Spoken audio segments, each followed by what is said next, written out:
Well, welcome to this week's show. This has been one of the hottest weeks of the year, and today also very, very hot. So I'm sorry I haven't done tons of things this week, so I've been trying to just do a bit of filming for you. But yeah, I've not done lots of activity, to be honest. So we'll be unboxing a few things and maybe looking at a little bit of track or something else. Anyway, I hope you enjoy. Well, this is an exciting moment for me. I've ordered a new locomotive and it's just arrived. So this is the official unpacking of my little new locomotive. Here he is. Gets the packing out of the box. So here we have the loco. Ooh, Graham Farish. You can see Graham Farish. Open him up. I'm excited. Oh yeah, little box. Oh, a nice little box, little plastic box there. Oh, limited edition certificate. Yeah, there you go. So that's my certificate for my special. That's number 10. Oh, goodness me. Number 10 in the build. I think they're supposed to make 500. So here we go. Open up the box. And inside, carefully remove all those other little bits and pieces. Some little things that we've got here. And then here we go with the loco, and oops, it'll come out. And there he is, a little Basra. That's a cute little diesel locomotive in LMR colours. More unboxing. So we've ordered a few more things. These are special editions from the Collectors Club. So I joined a club, and then they give you special offers. So this is a munitions truck. So can you see that? A 5-plank wagon, Ministry of Munitions. So that is what they used to carry around munitions in, explosives and the like. So there you go, look. So they come all wrapped nicely. So there, look, a little tiny truck. Well, you can see how tiny it is. This is how big, my hand is compared to it. So a little trunk. Oh yeah, it's cool, isn't it? Quite a cute little truck there. And I have another one, and another one, and another one. So I've actually got 4 of those trucks. So the 4 trucks will go together and make a little train, of course. So that's quite good. So what else did we get? There's another one over here as well. So this is what's called a brake van. So you see there, 20-ton brake van, LMR green. So Longbourn Military Railway special edition. So that's cool. That's cool. The munitions truck's also used on the Longbourn Military Railway. So here's our brake van. So what a brake van is, if you imagine you've got a train at the front, and then you've got all of these other trucks and things that you're towing behind the train. If there's a lot of weight in these, when the train wants to stop, all of the weight in the trucks is pushing the train forward. So at the other end of the train, at the back, you put what's called a brake van. So this brake van now, actually the wheels themselves will be have brakes. I don't know if you can quite see that. Like on the side there's little plastic things. That's actually like brakes. So obviously this doesn't work on the model itself, but in real life, this truck here would weigh 20 tons. They'd have lots of weight inside it, and then they would actually brake that. So then that brake would then slow down everything else on the train. So it would help slowing down the train itself. So that's pretty cool, isn't it? So I've got my four munitions trucks and my brake van to make up a little train that something can pull along. Our next purchase this week, eBay is very good for finding these things. As you can see, this is what's called the Landship train. So back in the First World War, they would use the War Department trains. This is a War Department train to tow tanks over to Europe. So you can see on the picture, you've got the flatbed trucks, and then you've got the wrapped up tanks sitting on the top. These are old World War I style tanks that they used to carry. So they would make them somewhere in England, then they would put them on the train, and then they would use the train to take them over to France or wherever they were fighting. So that's quite cool. Well, not cool about the fighting, but cool for transporting the things. So on here, we can see now inside, we've got the locomotive at the top, we've got some tanks, and we've got 1, 2, 3 flatbed trucks. So we can carry on pulling all this apart. And we can see now, here's our locomotive. So that's the locomotive there. Where we can take him out of the box, I guess. People like unboxing things on YouTube, so we can do the same, I guess. Let's pull him out.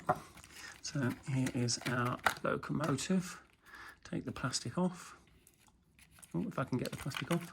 Oh, it's on the whole train. There we go. Okay. So here is our locomotive. There she blows. So cute little thing. So he'll sit over there. And then, of course, yep, we've got the tanks. So let's have a look. Yeah, now these are models of a wrapped up tank, so I can't actually unwrap the tank. So, but that is actually, there's a tank. And then, of course, we have the trucks that the tanks go on.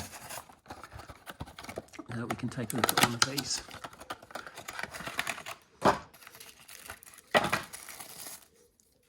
So it's just what's called a flatbed. So, and you can see you've got the wheels on the bottom. Now the wheels on the bottom, you see, because it's so long, they turn. So that's quite clever as well.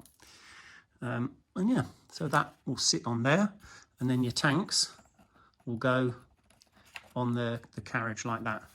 And then now that's going to be towed behind the train. All 3 of them. So our Longmoor Military Railway will have some actual tanks being towed by trains on it, as they would have been when they were training. Because Longmoor Military Railway, they used it to train the army to operate the trains. So they had all this stuff actually at the railway, so they could train people how to use everything. So they had a special ramp that they can drive the tanks along, and then the ramp would let the tanks go up onto the trucks themselves. So I haven't got one of those special ramps, but maybe I can make one. I've been unboxing all the scenic items as well. So some of these things you will remember, we purchased them a while back. Sylvia made the little stations, so that's a little station waiting room. And then we've got the big station itself, so you'll remember those. And then we have a signal box. So this is where the people stay inside and they turn the points and change the signal so the trains can stop and go. So that's our little signal box. Then we have what's called a mess room. So not just because it's like our bedrooms in a mess, but actually that's where they used to go and like have their lunch and things like that, like a sort of a rest room type thing. So you can see that'll go by the workshops. And we have a little water filler. So these were used on the platforms, and this pipe here would pump the water. Well, the water would come up here, and that would go into the engine itself, so that the engines need water for the steam. So that's where that would go. And then you'll see there's a bigger one that we have as well. So again, remember we bought that in the shop a couple of months back. So this is a bigger one, but this one obviously has got the water stored in the tank up here. So then that can then pump in through the little pipe. This one's going to go in one of the little siding storage areas. To go with the station, we've got a little bicycle shed. So that's where people will put their bicycles in there. And then here we've got a little engine shed. So this is where the locomotives can go in there and sit in there overnight, or they can work on them or something else. So it's just a little engine shed. So what we're going to do is we're going to start thinking about placing these on the layout. So we get a rough idea where they're going to go. Then I can mark on the layout where they are, so I know not to put something else on there. I was thinking that we'll put the little waiting room down here on that end of the platform. So he'll sit there. Obviously I can't put it there because I've got another track coming down here. So there's no room for it here. Obviously the track is in front as well. And I don't really want to put it on the platform because look, people can't get around the front of the building. So really, if I want to put something here, it's going to have to be here. Now you see I've got something just to sit it on temporarily. So, but we'll make something more permanent. So now people can sit and wait on the station platform on that particular section. Now also on this area, we've got a lot of points. So do you remember we've got all these little turnouts and points here, so there's quite a lot of activity. So I also felt that we could put the signal box there. So that signal box will fit nicely in that particular place. So, and they'll be able to monitor what's going on in all of these sidings here. Also, there's some more sidings over the back here as well. So that would be a good place for that particular signal box.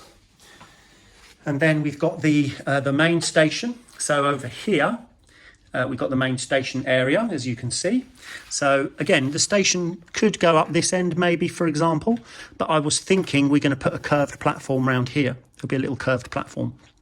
So it may be that the station building will go there, but then the people are looking at the railway track, which is not so cool, I don't think. So I was thinking maybe it will fit somewhere in the middle like that. So there's room at the back there. Now, can you see I've got a carriage? So I just wanted to check, see how the carriage cleared around the back. So we've got space there or clearance. Of course, we'd have to put maybe a little fence up to stop people walking out onto the railway. But that might not be a bad place for that little station building there. So then we've got some other things to put on as well. We've got our bicycle shed. So if people are coming up on their bicycles, then, I don't know, the bicycle shed could go on the platform. I don't know, what do you think? Or maybe the bicycle shed would go somewhere on the floor, or maybe the other end, or I don't know. Well, if you've got an idea where to put the bicycle shed, put it in the comment, and then maybe we'll put it there next time. Now, also on this platform, we might need some water for the train. So the train will come into the platform. We've got to fill him up with water, so we can put maybe our water filler there. And then, of course, we've got the other water tower, the big water tower. So that probably will go over the back somewhere. I'll probably put it over there, so it's got room coming in and out of here, and also into these other sidings here. So that probably will go back there. And then we've got a couple of other things, of course. We've got the little engine shed. So now this engine shed, there's a couple of places I could put it. So I could put it over here. There's room for a double track there, as you can see. But the problem is it's quite close to that bridge, so I don't know if that's a good idea. The other choice I've got is I can put it down the other end of the layout, so down this end of the layout. You see I've got a double track here, so that could go down that end. And then the mess room can go next to the engine shed, so they can put the engine away at night and then come and have their, or at lunchtime, come and have their tea and their sandwiches in the mess room. I've been working on my tunnel portal, so I've cut a bit of a hole here in the foam, in the hill. So obviously I've got I need one tunnel portal to go here. I've got another one that comes up here. So I cut a hole in one of the tunnel portals, as you can see here. I did also manage to break it into 3 pieces, so I cracked it here and here. So unfortunately. So I've glued it back together again, and it's not too visible, but there's a bit of a crack there. I'll have to cover that up with something later on. But can you see now that will actually go into the gap, like that, and he fits into the hole nicely there. Now we can see that there is still a bit of a problem, because I don't think that the trains are going to get past that, because this piece here is in the way. So I'm probably going to have to think about keep cutting up maybe. Now I've got to put in another one, so we've got a second one that's going up here, of course. So now the problem you see on that one is that also it's interfering with the track down here. So even if I put it behind perhaps, can you see there? I've got this section here. So maybe I'm going to need to cut that corner off as well. So I'll cut down this section here, and then I'm going to cut off that section there, so that we can get both tunnel portals to sort of join them together, really. So I'll see if I can join them together. I may actually put them like in line with each other, but I need to work that out, how I'm going to do that. So I need to do a little bit of cutting or something so that we can work out how those tunnel portals will fit. One of the next jobs I've got to do now is actually to get this the track round on the outside, so that I know where this point is going to go, so I can get the positioning of this bridge, so that then I can also fix down this piece of board here as well. So I've got to organise this. So I think I'm now going to start putting out this track. I've lost some of the pieces, so I had to go and try and find them in the boxes, but eventually I got the whole circuit completed. Thanks for watching this week. We'll see you next week. 8:30 p.m.